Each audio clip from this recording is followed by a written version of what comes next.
اعوذ باللہ من الشیطان الرجیم بسم اللہ الرحمن الرحیم السلام علیکم ورحمۃ اللہ۔ آپ کو یاد ہوگا کہ آیت نمبر 117 میں ہم نے دیکھا تھا کہ اللہ تعالیٰ نے زمین و آسمان کی ابتدا کی ہے بغیر کسی مٹیریل کے، بغیر کسی چیز کے، اور جب اللہ کسی چیز کے کرنے کا فیصلہ کر دیتا ہے کہ یہ چیز ہو جائے تو بس کہتا ہے کن ہو جا فیکون، تو ہو جاتی ہے۔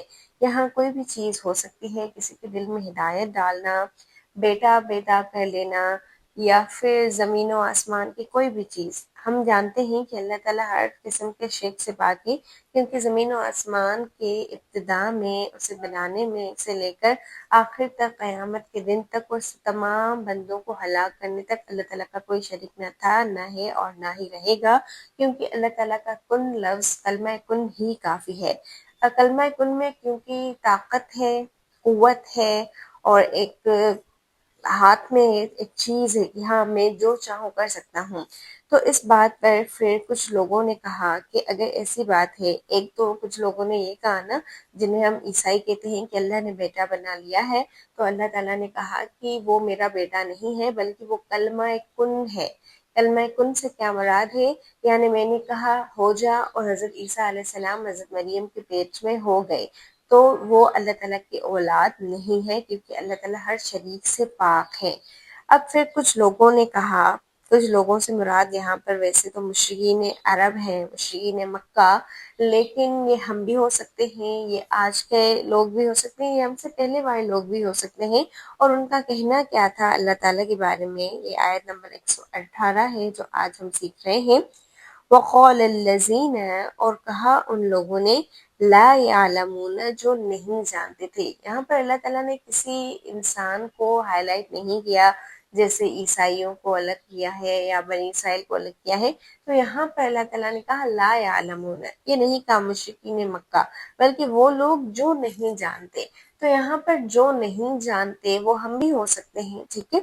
لولا یکلمنا اللہ، کہ کیوں نہیں بات کرتا ہم سے اللہ؟ اگر ایسی بات ہے، اللہ کے پاس تمام طاقتیں ہیں، اللہ کچھ بھی کر سکتا ہے، تو ہم سے بات کرے، او تأتینا آیتن، یا ہمیں اپنی کوئی آیت دکھائے۔ دیکھیں آپ صلی اللہ علیہ وآلہ وسلم کے بارے میں مشرکین عرب کا یہ قول تھا کہ آکے آکے وہی اسی کو ملنی تھی، رسول اسی کو بننا تھا۔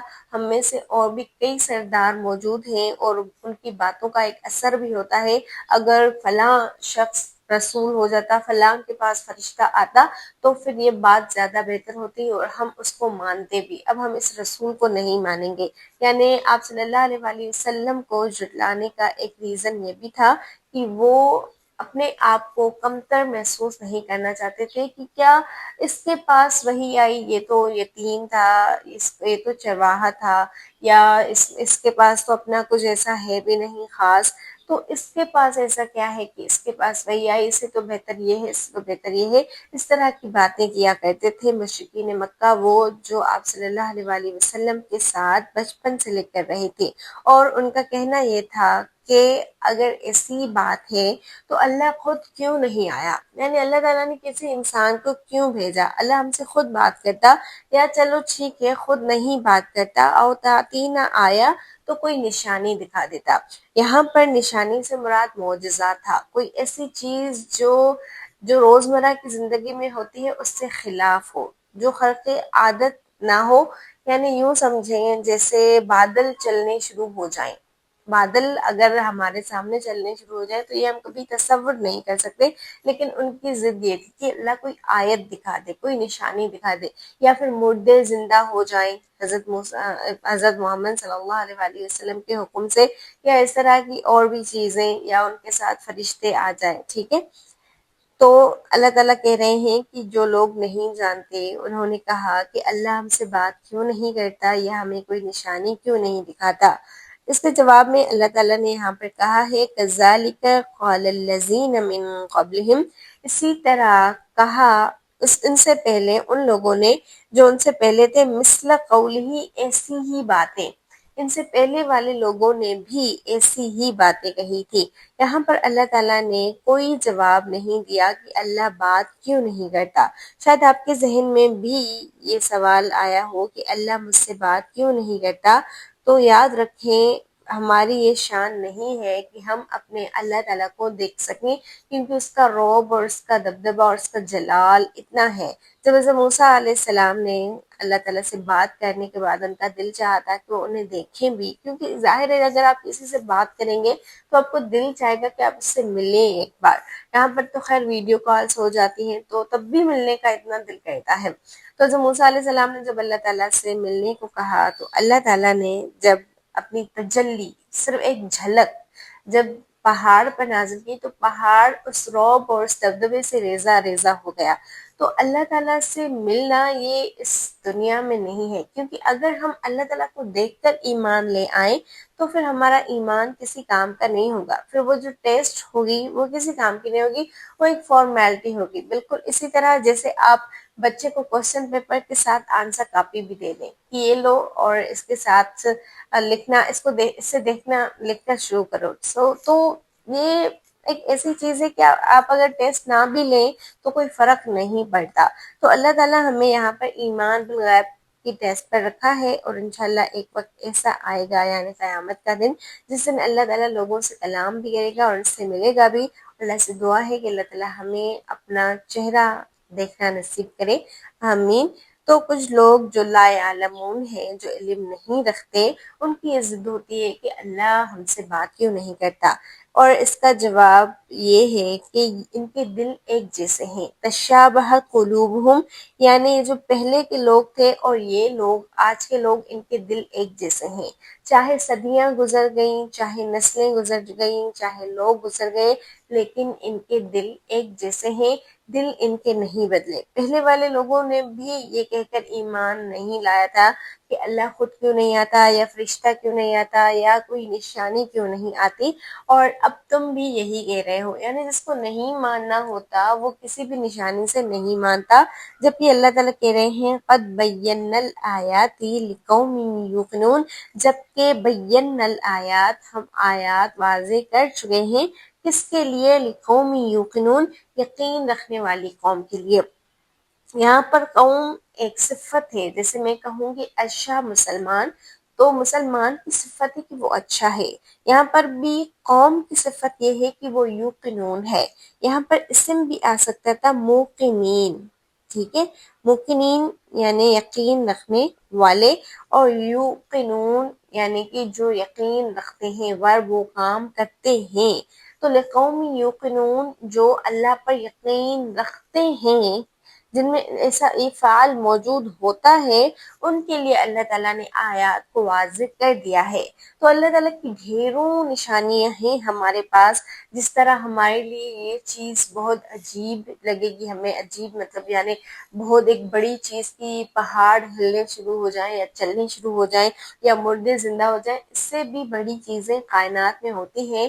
کیسے رات دن میں اور دن رات میں بدل جاتے ہیں، کیسے صرف ایک سورج پوری دنیا کو روشن کرتا ہے اور اپنے وقت پر آرام سے چلا جاتا ہے، بغیر کچھ جتائے، بغیر کچھ بتائے۔ کیسے زمین ہمارے لیے ساکت کھڑی ہے، خاموش کھڑی ہے۔ کیسے اللہ تعالیٰ نے آسمان کو ستاروں سے سجایا اور آسمان کے ذریعے اور زمین کے ذریعے ہمیں ڈھیروں رزق فراہم کیے۔ کس طرح اللہ تعالیٰ نے ہمیں شہد دیا اور شہد کی مکھی کو علم دیا۔ اور آپ چھوٹی چھوٹی چھوٹی چھوٹی باتیں اس طرح سوچیں، شہد ہمارے لیے شاید کوئی اتنی بڑی چیز نہیں ہے، یا پھر سبزیوں کے رنگ، ان کے ذائقے اور ان کا زمین سے اگنا، اس مٹی سے وہ سب چیزیں نکلنا، یہ کوئی عام بات نہیں ہے، یہ ہر کوئی نہیں کر سکتا، یہ ہماری اللہ کی شان ہے۔ تو اللہ تعالیٰ نے یقین رکھنے والی قوم کے لیے نشانیاں واضح کر لی ہیں، لیکن جن کے دل پہلے جیسے لوگوں کی طرح ہیں، ان کی طرح سخت ہیں، ان کی طرح بیوقوف ہیں، بولا یا علمون ہیں، نہیں جانتے، تو انہیں کوئی فرق نہیں پڑتا اگر اللہ تعالیٰ کو اور بھی نشانی، یعنی اتنی ساری نشانیاں تو موجود ہیں، اگر اللہ کوئی اور نشانیاں بھی دکھا دیں تو ہمارا حال بھی قوم صالح کی طرح ہو جائے گا، کہ حضرت صالح علیہ السلام سے بھی زبردستی انہوں نے جب ضد کر کے نشانی مانگی تو اللہ تعالیٰ نے وہ نشانی دے دی، لیکن کیا ہوا؟ وہ نہیں مانے۔ اسی طرح حضرت موسیٰ علیہ السلام اور بنی اسرائیل، حضرت موسیٰ علیہ السلام کے ذریعے بنی اسرائیل کو ڈھیروں نشانیاں دی گئی لیکن انہوں نے نہیں مانا۔ تو جو یقین کرنے والی قوم نہیں ہوتی، جس کے اندر اللہ تعالیٰ کا ایمان نہیں ہوتا، اللہ کی محبت نہیں ہوتی، پھر آپ چاہیں انہیں اور بھی نشانیاں دکھا دیں، وہ ایمان نہیں لائیں گے۔ اور نادان لوگ کہتے ہیں اللہ ہم سے خود بات کیوں نہیں کرتا، یا کوئی واضح نشانی ہمارے پاس کیوں نہیں آتی۔ اسی طرح ان سے پہلے لوگوں نے بھی یہی باتیں کی تھی، ان سب کے دل ایک جیسے ہیں۔ دراصل یقین لانے والوں کے لیے ہم نشانیاں کھول کر بیان کر چکے ہیں۔ اب آیت نمبر 119 میں اللہ تعالیٰ کہتے ہیں اِنَّا أَرْسَلْنَاكَ، یقیناً ہم نے بھیجا آپ کو بالحق، حق کے ساتھ، یعنی آپ کو ان لوگوں کی باتوں کے لیے پریشان ہونے کی ضرورت نہیں، پھر چاہے یہود ہو، پھر چاہے نصارہ ہو، پھر چاہے یہ لا یعلمون ہو یعنی مشرکین عرب ہو، یا اس طرح کے اور بھی کئی لوگ ہوں جو آپ کی بات کو نہیں مانتے، آپ کے حق کو نہیں پہچانتے، تو آپ کو یہ سوچنے کی ضرورت نہیں ہے کہ آپ حق پر ہیں یا نہیں۔ آپ بالکل حق پر ہیں، کیونکہ آپ کو آپ کے رب نے یعنی ہم نے، اللہ تعالیٰ نے یہاں پر اپنے آپ کو ہم کہا ہے، ارسلنا ہم نے بھیجا کر آپ کو بالحق، حق کے ساتھ، بشیرا و نذیرا، اور آپ کا کام کیا ہے، بشارت دینا اور ڈرانا۔ جیسے جو ایمان لائے آپ اسے خوشخبریاں سنا دے، اور جو ایمان نہ لائے آپ انہیں ڈر سنا دیں۔ وَلَا تُسْأَلُوا عَنْ أَصْحَابِ الْجَحِيمِ، آپ سے اصحاب جحیم کے بارے میں نہیں پوچھا جائے گا۔ جحیم کہا جاتا ہے عربی زبان میں شیر کے تکنے کو، یعنی شیر جب اپنے شکار کو تکتا ہے تو اس وقت وہ جحیم ہوتا ہے۔ تو یوں جہنم اپنے شکار کو تک رہی ہوگی، جہنم کو پتا ہوگا کہ میرا شکار کون سا ہے، مجھے کس کا شکار کرنا ہے، کون میرے قریب آئے گا یا میرے اندر آئے گا۔ تو آپ اس بات کے لیے پریشان نہ ہوں، آپ کا کام ڈرانا ہے اور خوشخبری دینا ہے۔ باقی لوگوں نے ایسا کیوں کیا، وہ ایمان کیوں نہیں لائے، وہ جہنم میں کیوں گئے، یہ آپ سے سوال نہیں ہوں گے، یہ ان کی اپنی مرضی ہے۔ تو ہم نے آپ کو سچائی کے ساتھ خوشخبری دینے والا اور ڈرانے والا بنا کر اے نبی صلی اللہ علیہ وآلہ وسلم بھیجا ہے، اور جہنم والوں کے بارے میں آپ سے قیامت کے دن کوئی سوال نہیں کیا جائے گا۔ پھر آیت نمبر 120 ہے وَلَن تَرْضَىٰ عَنْكَ الْيَهُودُ، ہرگز راضی نہیں ہوں گے آپ سے یہود۔ یہ آپ صلی اللہ علیہ وآلہ وسلم کو آخری ریالٹی چیک دیا جا رہا ہے۔ جس طرح آپ کو پتا ہے کہ یہود کے بارے میں جو سلسلہ شروع ہوا تھا آیت نمبر 48 سے لے کر، اور اب یہ آیت نمبر 120 ہے، اور آگے بھی آج ہمارا یہ لاسٹ ٹاپک ہے یہود کے حوالے سے۔ میں کئی دنوں سے کہتی آ رہی تھی آپ کو کہ بس اب یہود ختم ہونے والے ہیں، یعنی ان کا جو تذکرہ ہے سورہ بقرہ میں وہ اب اپنے اختتام پر پہنچنے والا ہے، تو الحمدللہ آج وہ ہم کلیئر کر لیں گے۔ اس کے بعد ہم حضرت ابراہیم علیہ السلام کی زندگی کو دیکھیں گے۔ آپ کو شروع سے یہ بتایا گیا تھا کہ سورہ بقرہ میں 4 رشتے ہیں، یا یوں سمجھے 2 جوڑے ہیں، ایک باپ اور اس کی اولاد، پھر دوسرا باپ اور اس کی اولاد۔ پہلا باپ حضرت آدم علیہ السلام، جن کے بارے میں ہم پڑھ آئے ہیں، سیکھ آئے ہیں، اور ان کی اولاد، ان کی نسل میں سے جو قوم کی حیثیت رکھنے والی ایک قوم تھی، ایک ملت تھی، وہ تھی بنی اسرائیل، وہ تھے بنی اسرائیل۔ اور پھر حضرت ابراہیم علیہ السلام اور ان کی نسل سے اللہ تعالیٰ نے اٹھایا ہم کو، یعنی آپ صلی اللہ علیہ وآلہ وسلم کو، اور ہم ان کی امت۔ حضرت ابراہیم علیہ السلام انشاءاللہ ہم سیکھیں گے، انہیں سمجھیں گے، انہیں پڑھیں گے، اور پھر ہم اپنے بارے میں سیکھیں گے۔ یہود کے بارے میں اب تک آپ نے جو سیکھا ہے تو یہ اس کی آخری پوائنٹ ہے کہ وَلَن تَرْضَىٰ عَنْكَ الْيَهُودُ، آپ سے یہود ہرگز راضی نہیں ہوں گے۔ یہ تو خیر آپ صلی اللہ علیہ وآلہ وسلم کو کہا گیا ہے، لیکن ہمیں بھی ظاہر ہے اللہ تعالیٰ اپنے تمام بندوں سے بات کرتا ہے آپ صلی اللہ علیہ وآلہ وسلم کے ذریعے، تو آپ بھی سمجھ لیں، آپ بھی سن لیں، آپ کبھی بھی ان لوگوں کو ہدایت پر نہیں لا سکتے جنہوں نے اپنے لیے گمراہی خرید لی ہو۔ ہاں یہ ہم نہیں جانتے آج کے وقت میں کہ کون واقعی ہدایت لینا چاہتا ہے اور کون نہیں لینا چاہتا۔ ہمارا کام پہنچانا ہے ان تک، ہمیں نذیر اور بشیر ہونا ہے، ہمیں آپ صلی اللہ علیہ وآلہ وسلم کا یہ مشن آگے پہنچانا ہے، لیکن ہمیں لوگوں کو راضی نہیں کرنا۔ کیونکہ لوگ ہم سے ویسے ہی راضی نہیں ہوں گے۔ ہم نے صرف اللہ تعالیٰ کو راضی کرنا ہے، اور اللہ تعالیٰ کو راضی کرنے کے لیے ہم نے سچا اسلام ہی سب تک پہنچانا ہے۔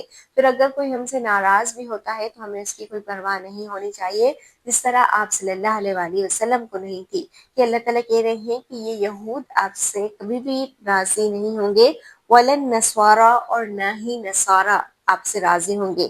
لیکن کوئی شرط تو ہوگی نا، ہو سکتا ہے راضی ہو جائیں، تو ہاں شرط یہ ہے حتیٰ تتبع ملتہم، یہاں تک کہ آپ ان کی ملت کی پیروی کریں۔ ملت کہا جاتا ہے طریقے کو، جب تک آپ ان کے طریقہ پر نہ آ جائیں گے، یعنی یہود کا طریقہ کیا تھا کہ وہ انبیاء میں فرق کرتے تھے یا اپنی شریعت اپنے حساب سے بدل دیتے تھے، اور نصارہ کا طریقہ کیا تھا کہ وہ اللہ کے ساتھ شرک کرتے تھے اور اللہ تعالیٰ کے لیے اولاد مقرر کرتے ہیں۔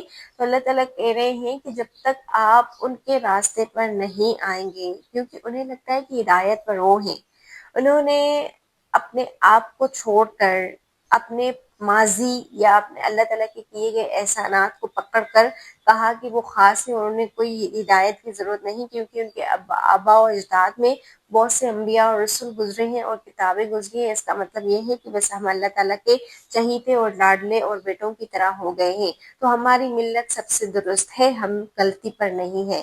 جبکہ ان کی وہ کن باتوں پر غلطیوں پر ہیں، ان کو درست کرنے کے لیے ہی آپ صلی اللہ علیہ وآلہ وسلم نے آخری نبی رسول اللہ صلی اللہ علیہ وآلہ وسلم کو بھیجا۔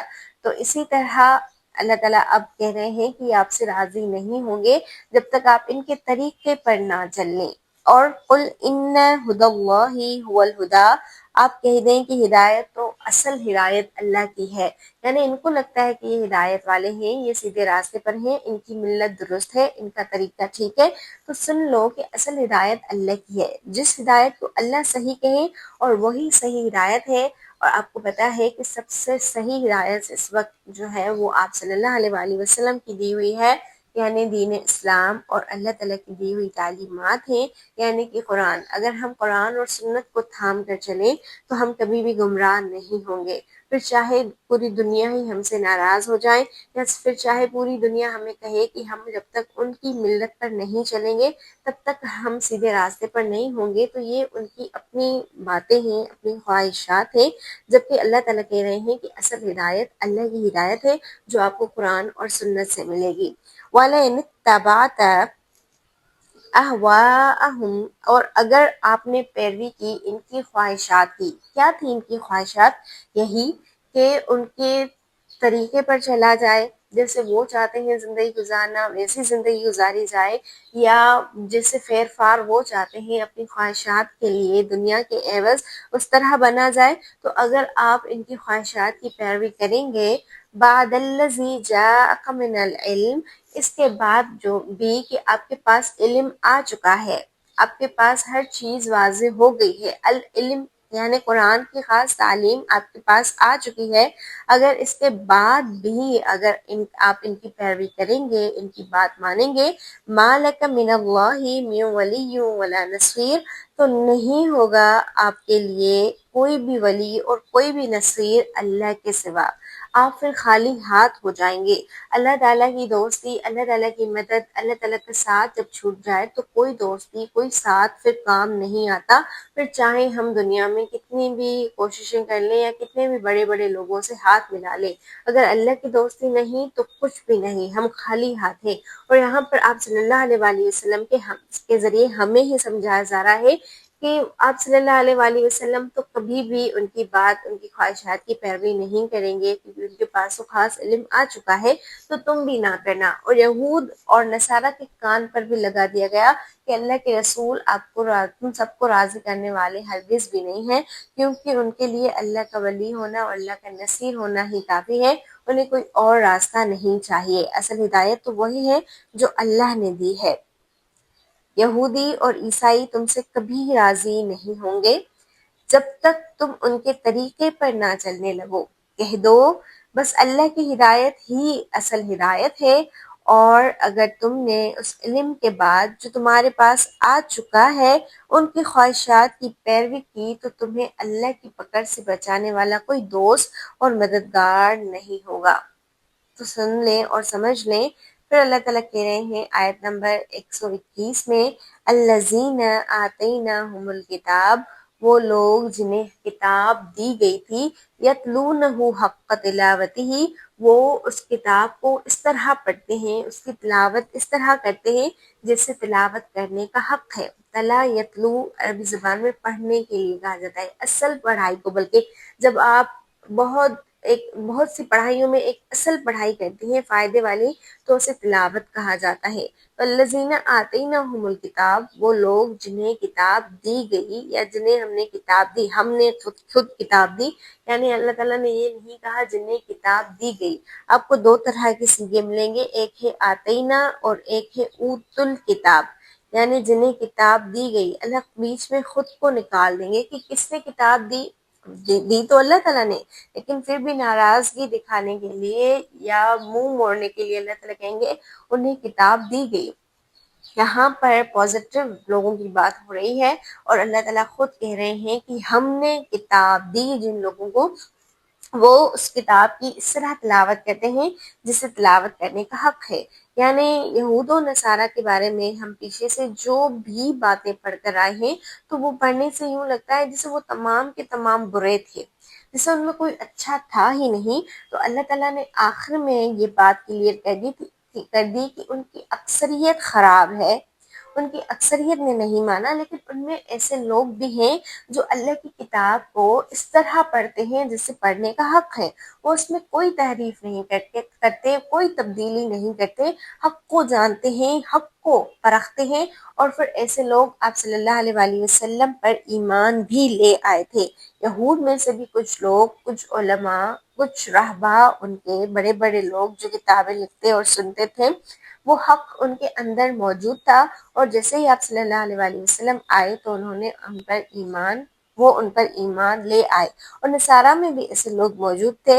اسی طرح پھر اللہ تعالیٰ کہہ رہے ہیں اولئک یؤمنون بہ، یہی لوگ ہیں جو اس پر ایمان رکھتے ہیں، یعنی قرآن کی اللہ کی کتاب کا حق یہ ہے کہ اس کو اس طرح پڑھا جائے جیسے اسے پڑھنے کا حق ہے، یعنی حرام کیا ہے، حلال کیا ہے، صحیح کیا ہے، غلط کیا ہے، کون سی چیز کرنی ہے، پاک کیا ہے، ناپاک کیا ہے، تمام چیزیں جب کھل کر واضح اور ظاہر ہو جائیں تو پھر اصل ایمان یہی ہے۔ وَمَن يَكْفُرْ بِهِ، اور جو اس کا کفر کرے، یعنی اس کی تلاوت کا حق ادا نہ کرے، اس کو نہ سمجھے، اس کی گہرائی میں نہ جائے، فَأُولَٰئِكَ هُمُ الْخَاسِرُونَ، تو یہی لوگ نقصان اٹھانے والے ہیں۔ اللہ تعالیٰ نے ہمیں بھی کتاب عطا کی ہے، جس طرح اللہ تعالیٰ نے پہلے کے لوگوں کو کتاب عطا کی تھی، ان میں سے اکثر گمراہ ہو گئے تھے، لیکن کچھ اس کے تلاوت کا حق جانتے تھے اور تلاوت کا اس طرح پڑھتے تھے کہ حق ادا ہو جائے۔ اب آپ یہ سوچیں اور میں یہ سوچوں کہ کیا میں نے اس کتاب کی تلاوت کا حق ادا کر دیا ہے؟ کیا مجھے اس کتاب کی سمجھ ہے؟ کیا میرا عمل، میری پوری زندگی اس کتاب کے حساب سے ہے؟ اللہ تعالیٰ ہمیں نقصان والے لوگوں میں سے نہ بنائے جنہوں نے اس کتاب کا انکار کیا۔ تو جن لوگوں کو ہم نے کتاب دی ہے وہ اسی طرح اس کتاب کو پڑھتے ہیں جسے پڑھنے کا حق ہے، یہی لوگ اس پر سچے دل سے ایمان رکھتے ہیں، اور جو اس کے ساتھ کفر کرے وہی اصل میں نقصان اٹھانے والا ہے۔ اب یہاں پر ہماری سیکنڈ لاسٹ آیت ہے، اور آپ کو یاد ہوگا سورہ بقرہ کی آیت نمبر 48 میں بنی اسرائیل کی شروعات انہی الفاظ سے کی گئی تھی، اور یہ الفاظ کیا ہیں؟ یہاں پر پوری توجہ دیجیے گا کیونکہ بہت اہم باتیں ہیں جو آپ کو سیکھنے کو ملیں گی۔ آیت نمبر 122 میں اللہ تعالیٰ بنی اسرائیل کا اس ٹاپک کو ختم کر رہے ہیں، اور اسی آیت کے ساتھ جس آیت کے ذریعے ان کے ٹاپک کی شروعات ہوئی تھی۔ شروع میں اللہ تعالیٰ نے کہا تھا یا بنی اسرائیل، اے بنی اسرائیل، اذکروا، یاد کرو، نعمتی اللتی، میری اس نعمت کو، انعمت علیکم، جو میں نے تم پر انعام کی۔ کون سی نعمت تھی؟ اس کا ذکر اس وقت نہیں تھا، یعنی اللہ تعالیٰ نے پہلے انہیں ماضی کی یاد دلائی کہ میری نعمتوں کو یاد کرو۔ اس وقت اللہ تعالیٰ نے انہیں نعمتیں نہیں بتائی تھیں، لیکن پھر جو تمام آیتیں 48 سے لے کر 122 تک ہم پڑھ آئے ہیں، ان تمام آیتوں میں اللہ تعالیٰ نے بنی اسرائیل کو اپنی نعمتیں یاد کرائیں کہ دیکھو تمہیں یہ بھی عطا کیا گیا تھا، تمہیں وہ بھی عطا کیا گیا تھا، تمہیں پانی کے چشمے بھی دیے گئے تھے، تمہیں من و سلوا بھی دیا گیا تھا، تمہارے اوپر بادل بھی سایہ کرتے تھے، تمہاری کئی غلطیوں کو ہم نے معاف کر دیا تھا، تمہارے شرک کو معاف کر دیا تھا جب تم نے اب حضرت موسیٰ علیہ السلام کے جانے کے بعد ایک بچڑے کو معبود بنا لیا تھا، اور اس طرح کی بہت سی چیزیں تمہیں فرعون سے بچایا تھا۔ تو تم یاد کرو میری اس نعمت کو جو میں نے تمہیں عطا کی۔ ایسے یہاں پر یاد کرنے سے مراد کیا ہے، کس طرح یاد کی جاتی ہے؟ شروع میں جب اللہ تعالیٰ نے یہ آیت نمبر 48 میں کہی تھی کہ اے بنی اسرائیل یاد کرو میری نعمت کو، تو اس وقت اللہ تعالیٰ نے نعمت نہیں بتائی تھی، نعمت کی لسٹ بعد میں آئی تھی۔ اب یہ آیت اس لسٹ کے بعد آ رہی ہے، جو تمام لسٹ سنانے کے بعد اللہ تعالیٰ کہہ رہے ہیں کہ میری ان نعمتوں کو یاد کرو جو میں پیچھے تمہیں سب بتا آیا ہوں، یعنی پڑھتے رہو، ان کا ذکر کرتے رہو، کیونکہ تم ان کا ذکر کرتے رہو گے، ان کو پڑھتے رہو گے تو خود ہی ایمان تمہارے اندر داخل ہو جائے گا۔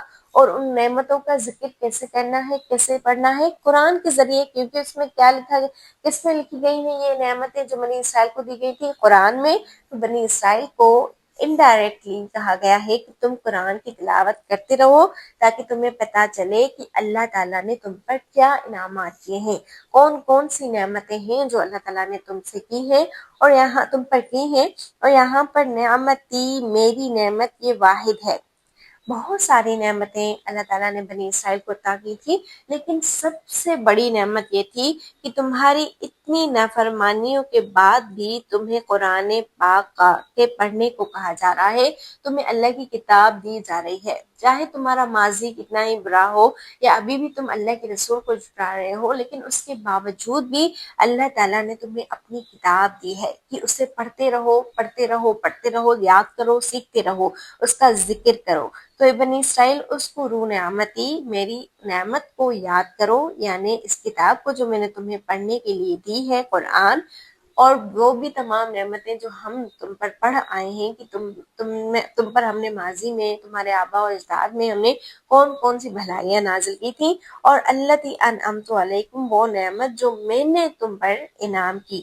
یا پھر یہاں پر یہ نعمت اس میں جنس بھی ہو سکتا ہے، اسم جنس اس لفظ کو کہا جاتا ہے جو ایک لفظ ہو لیکن تمام جنس کو کور کرے، جسے ہم کہتے ہیں کہ گائے دودھ دیتی ہے، تو اس سے مراد صرف ایک گائے نہیں ہے بلکہ تمام گائے ہیں۔ اسی طرح اللہ نے کہا میری نعمت کو، تو یہ نعمت جمع کے طور پر بھی آ سکتا ہے کہ یعنی میری تمام نعمتوں کو یاد کرو۔ وَأَنِّي فَضَّلْتُكُمْ عَلَى الْعَالَمِينَ، اور یقیناً میں نے تمہیں فضیلت دی تھی علی العالمین، جہانوں پر، نسلوں پر، کئی لوگوں پر، کئی قوموں پر میں نے تمہیں فضیلت دی تھی۔ تو اے بنی اسرائیل، میری اس نعمت کو یاد کرو جو میں نے تم پر انعام کی تھی، اور یہ کہ میں نے تمہیں دنیا کی تمام قوموں پر فضیلت دی تھی۔ اس کے بعد یہ ماضی یاد کروایا اللہ تعالیٰ نے، میری نعمتیں یاد کرو، لیکن جب کوئی ماضی سے بھی نہ سیکھے تو پھر انہیں مستقبل یاد دلایا جاتا ہے۔ یہاں پر اللہ تعالیٰ مستقبل کی بات کر رہے ہیں کہ اگر ٹھیک ہے تم میری دی گئی نعمتوں سے نہیں سیکھتے، تم ان تمام چیزوں سے نہیں سیکھتے جو تم پر، ان تمام احسانات سے نہیں سیکھتے جو تم پر کیے گئے، تو پھر تم ایک کام کرو، واتقوا، تم ڈرو، یومن، اس دن سے، لا تجزی نفس عن نفس شیئا، جس دن کوئی نفس کسی نفس کے کام نہیں آئے گا، یعنی تمہارے کوئی آباء و اجداد تمہیں کام نہیں آئیں گے، کوئی پیغمبر تمہیں کام نہیں آئے گا۔ کیوں؟ کیونکہ تمہارے اندر خدا کا خوف نہیں ہے۔ تم اگر اپنے لیے بہتری چاہتے ہو تو تمہیں خود وہ تقوی پیدا کرنی پڑے گی، وہ اعمال کرنے پڑیں گے۔ تو ڈرو اس دن سے جس دن کوئی نفس کسی نفس کے کام نہیں آئے گا، وَلَا يُقْبَلُ مِنْهَا عَدْلٌ، اور نہ ہی ان سے کوئی عدل، معاوضہ لیا جائے گا، وَلَا تَنْفَعُهَا شَفَاعَةٌ، اور نہ ہی کوئی سفارش کی جائے گی، وَلَا هُمْ يُنصَرُونَ، اور نہ ہی ان کی مدد کی جائے گی۔ ان تین چیزوں کو سیکھنے کے لیے، ایک ہے عدل، ایک ہے شفاعت، اور ایک ہے مدد، ان کو سمجھنے کے لیے آپ کی پوری توجہ یہاں چاہیے۔ دیکھیں، آپ خود کو ایک کٹہرے میں محسوس کریں، یا چلیں آپ کسی بھی ایک انسان کو ایک کٹہرے میں محسوس کریں کہ وہ کھڑا ہے، اب اس کے سامنے ایک جج ہے اور اس کا اپنا ایک وکیل ہے، ٹھیک ہے۔ اب کیا ہوگا کہ جو کٹہرے میں کھڑا ہے شخص، اس کو اپنے وکیل سے امیدیں ہوں گی کہ یہ مجھے بچا لے گا، یعنی میری سفارش کر لے گا، یہ کچھ نہ کچھ ایسی باتیں یا کچھ نہ کچھ ایسے بہانے کر کے کیسے نہ کیسے مجھے یہاں سے چھڑا لے گا۔ آپ نے سینس بہت بار دیکھے ہوں گے کہ ایک مجرم بھی صرف وکیل کی زبان کی وجہ سے، اس کی سفارشوں کی وجہ سے یا اس کے ان باتوں کی وجہ سے وہ اس مجرم کو جیل سے نکال دیتا ہے، لیکن جب یہ وکیل یہاں سے ہم ہٹا دیں، یعنی اس کا کوئی سفارشی نہیں ہے، کوئی اس کی وکالت کرنے والا نہیں ہے، تو اب وہ اور جج رہا، یعنی اس کے اور اس کے جج کے بیچ میں کوئی اور تیسرا نہیں ہے۔ اب وہ جج کو کیا کرے گا؟ فائن دے گا، پیسے دے گا، عدل دے گا، لیکن عدل بھی قبول نہیں کیا جائے گا۔ اس سے کوئی بھی لالچ، یعنی وکیل جو جج ہے وہ لالچی نہیں ہے، اس سے کوئی بھی فائن نہیں لی جائے گی اور اس کے خلاف فیصلہ سنایا جائے گا، کیونکہ وہ مجرم ہے۔ اب وہ کیا کرے گا؟ اب وہ چیخے گا، چلائے گا، بچاؤ بچاؤ، میری مدد کرو، تو اللہ تعالیٰ کہہ رہے ہیں وَلَا هُمْ يُنصَرُونَ، نہ ہی ان کی مدد کی جائے گی۔ یعنی تینوں چیزیں قیامت کے دن تمہارے پاس نہیں ہوں گی، نہ تمہارا کوئی سفارشی ہوگا، نہ تمہاری کوئی سفارش اللہ کے پاس کرے گا۔ کیا قیامت کے دن کوئی کسی کی سفارش نہیں کرے گا؟ یہ ایک سوال پیدا ہوتا ہے۔ تو کیوں نہیں قیامت کے دن انبیاء سفارش کریں گے، قیامت کے دن اللہ کی کتب سفارش کریں گی، اور قیامت کے دن فرشتے بھی سفارش کریں گے، لیکن اگر آپ انبیاء کے دشمن رہے ہوں، اگر آپ نے انبیاء کو قتل کیا ہو جس طرح بنی اسرائیل نے کیا ہے، اگر آپ نے انبیاء کی پیروی نہیں کی ہو، تو کیا وہ انبیاء آپ کے لیے سفارش کریں گے؟ نہیں، کبھی بھی نہیں۔ اگر آپ نے اللہ کی کتب میں تحریف کر دی ہو، اس کو نہیں مانا ہو، اس کی تلاوت کا حق ادا نہ کیا ہو، تو کیا اللہ کی کتابیں آپ کے لیے سفارش کریں گی؟ کبھی نہیں، بلکہ وہ آپ کے خلاف گواہی دیں گی۔ اسی طرح اگر آپ نے فرشتوں سے دشمنی کی ہو، فرشتوں کو آپ برا بھلا کہتے ہو، تو کیا فرشتے آپ کے لیے سفارش کریں گے؟ نہیں۔ اور یہ تینوں کام کیے ہیں بنی اسرائیل نے، آپ کو یاد ہوگا، انہوں نے انبیاء کو قتل بھی کیا، ان کی نافرمانی بھی کی، اللہ کی کتابوں میں تحریف بھی کی، انہیں ماننے سے انکار بھی کر دیا، اور فرشتوں سے بغض اور دشمنی بھی رکھی کہ یہ فرشتے آخر اس شخص پر وحی کیوں لاتے ہیں جنہیں ہم پسند نہیں کرتے۔ تو جب وہ تینوں راستے بند کر چکے، تو اب اللہ تعالیٰ کہہ رہے ہیں کہ اس دن سے ڈرو جس دن کوئی کسی کے کام نہیں آئے گا، نہ ہی کوئی سفارشی ہوگا، نہ ہی کوئی تمہارا وکیل ہوگا، نہ ہی کوئی تمہارے لیے دو الفاظ اللہ سے بولنے آئے گا، اللہ کو کہنے آئے گا، اور نہ ہی تم سے کوئی معاوضہ، کوئی فائن دی جائے گی۔ نہ اگر تم زمین و آسمان اور اس میں جو کچھ ہے وہ بھر بھر کے بھی سونا دے دو، تو وہ بھی تمہیں بچا نہیں سکتا، اور آخر میں تمہارے لیے کوئی مددگار بھی نہیں ہوگا۔ اس لیے بہتر ہے کہ تم اس دن کی تیاری پہلے سے کر لو۔ اور اس دن کی تیاری کیسے ہوگی؟ اللہ کی بات کو مان کر۔ اور اللہ کی بات کو کیسے مانا جائے گا؟ اللہ کی کتاب کو پڑھ کر۔ جب ہم اللہ کی کتاب کو پڑھیں گے، اللہ کی نعمتیں اپنے آپ پر یاد کریں گے، دیکھیں گے، سیکھیں گے، سمجھیں گے، تو ہمارے لیے ہدایت کا راستہ کھل جائے گا۔ وہ ہدایت، اصل ہدایت جو اللہ نے ہمیں دی ہے، اور پھر ہمارے اندر پھر اس قیامت کے دن اللہ کے سامنے کھڑے ہونے کا جو خوف آ جائے گا، تو پھر ہم کبھی بھی بھٹکیں گے نہیں انشاءاللہ۔ اللہ تعالیٰ ہمیں اپنی اس کتاب سے یوں ہی جوڑے رکھے۔ اور اس دن سے ڈرو جب کوئی کسی کے کچھ بھی کام نہ آئے گا، نہ کسی سے کوئی فدیہ قبول کیا جائے گا، نہ کوئی سفارش ہی کسی کو فائدہ دے سکے گی، اور نہ کسی کو کہیں سے مدد ملے گی۔ اب ہم انشاءاللہ کل آیت نمبر 124 سے شروع کریں گے، جس میں آپ کو ایک واضح اور خوبصورت نام ملے گا، ابراہیم۔ یہاں سے حضرت ابراہیم علیہ السلام کی شخصیت شروع ہو رہی ہے۔ ہم نے سب تک سیکھا کہ حضرت آدم علیہ السلام کیسے تھے، ان سے شروعات کیسے ہوئی، اور یوں آہستہ چلتے چلتے چلتے چلتے کیسے ہم سے پہلی والی امت مسلمہ گمراہ ہو گئی، اور کن باتوں کی وجہ سے وہ اللہ تعالیٰ کی لعنت اور غضب کے نیچے ہو گئی، اور ہم نے کون سے اعمال کرنے ہیں کہ ہم اللہ تعالیٰ کو راضی کر لیں، اور کس طرح ہمیں حضرت ابراہیم علیہ السلام کو تھام کر چلنا ہے۔ تو پھر ہم ان تمام چیزوں کے ساتھ ملیں گے۔ السلام علیکم ورحمۃ اللہ۔